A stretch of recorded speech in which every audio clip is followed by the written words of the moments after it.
Our witness for tomorrow is Attorney Melvin Matibag. Let's call a spade dito sa hearing na to. This is all political, Senator Pacquiao. Attorney Matibag, you're out of order.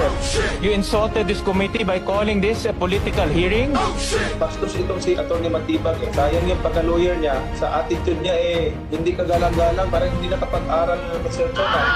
Wala na! Ano ba kinain natin? Baka mali. Teka, baka muling dala kong pera. Wala. Oh.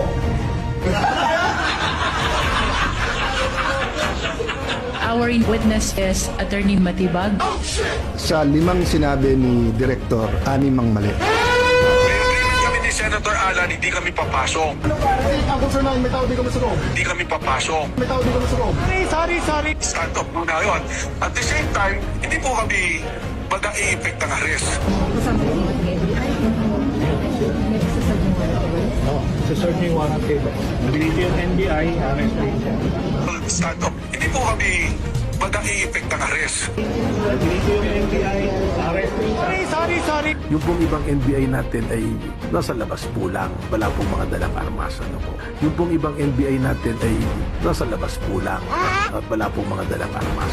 Yung pong ibang NBI natin ay nasa labas po lang. At wala pong mga dalang armas. At wala pong mga dalang armas. Ano po. Tumawa po si Senator Lawrence sa akin ang sabi, palisin niyo yung mga engine niyo rito, pinuputukan kami. So sabi ko, teka muna, wala ko kaming mga ahente dyan. Sa Nobel, pahuli niyo ho. Kapay na lang yung pahuli niyo. Sabi ko ganun, wala kami. Amin yung bubungan. Nagkagulo na tayo. Bawa pa rin. Second day, atas ako. Pumutok siya plus